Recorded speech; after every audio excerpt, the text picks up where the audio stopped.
The Volvo. Well, I have to say I'm very impressed with this vehicle. I can only find one major thing wrong with it, and that is the fact that it's front wheel drive. The reason why that is an issue to me is because it seems to affect the steering so much when you're accelerating.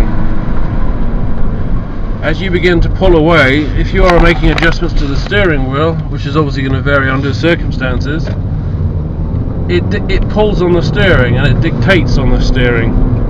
And with the steering being so light, I could see it sometimes that becoming actually quite a danger to driving.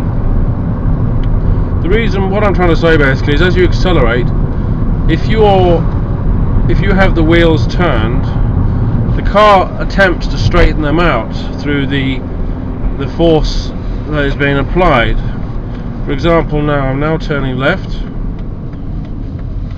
Return. Now as I accelerate, it's pulling, it's making it reflexive. It's like you're driving and somebody else is tugging on the steering in the opposite direction. My word, it's dreadful.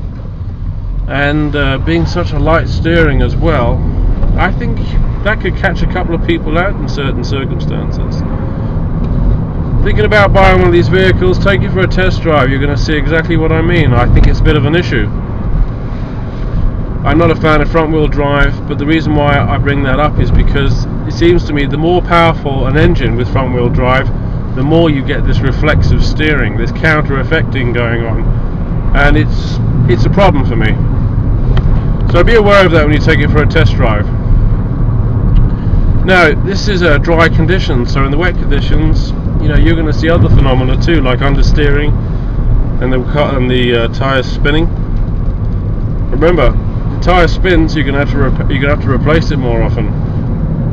Now, that's really the only negative I can find with this vehicle. Everything else seems to be absolutely perfect. The drive quality is immensely beautiful. It's serene, it's calm, it's actually dignified. The engine pulls nicely.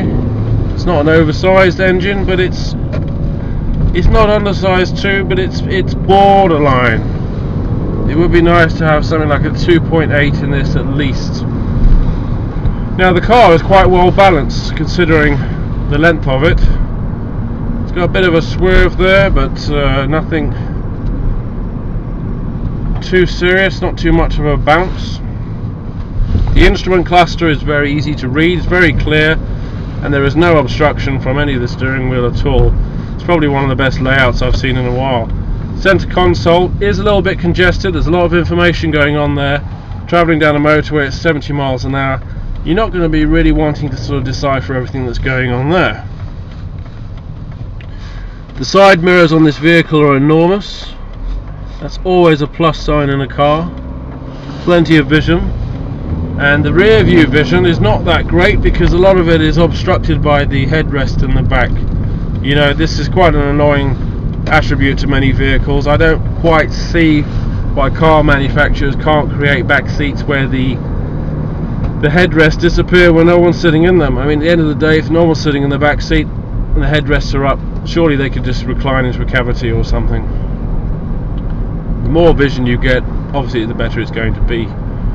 This is a 5-speed manual, and I have to say it's a very enjoyable car to drive. It's I wouldn't describe it as a lethargic car, and I wouldn't describe it as an enthusiast car. It's somewhere in the middle of the Alpha and the Omega. It is very relaxing to drive, maybe a little bit noisy going over bumps and stuff like that. It does feel a bit hard when you go over lumps in the road. It's almost got that low profile tyre feeling to it, but it's such an ease to drive. It's equally as easy to drive this vehicle as a lot of Mercedes. I could quite easily drive this many hundreds of miles. It's very relaxing, very soothing, and if I had the opportunity to make this car perfect, this is what I would do. First of all, I would make it a rear wheel drive, and secondly, I'd put something under the bonnet that was a lot more responsive, you know, maybe a 2.83 litre up. The reason being, it's a big car. Big cars should have big engines, and this front wheel drive business, it just doesn't work. But if I had to give this car a score out of 10, it would have to be pretty high, because it is very well put together. If anything, there's probably a danger of it being a little bit boring, but it is a Volvo, so you kind of get to expect that. But it's nicely put together, it's very sleek, it's a great driving package, and anyone taking one of these for a test drive, I think, will be very pleasantly surprised.